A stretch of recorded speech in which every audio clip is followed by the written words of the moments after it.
Hi, I'm attorney Demetrius Evans of the Teal Firms, where excellence matters, and this is your Teal Legal Minute. Now, we are getting some questions that have to do with international financing for exporters to importers.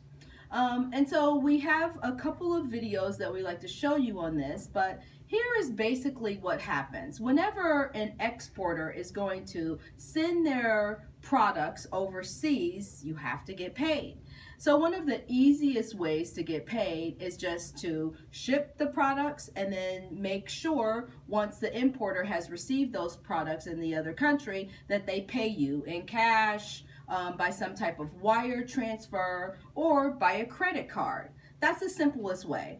But of course there are some legal risk involved.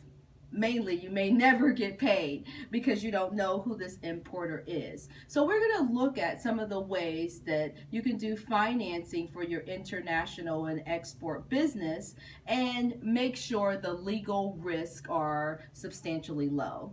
This is Demetrius Evans with your Teal Legal Minute. You can reach us on the web at tealfirms.com or 708-531-1740. Teal Firms, where excellence matters.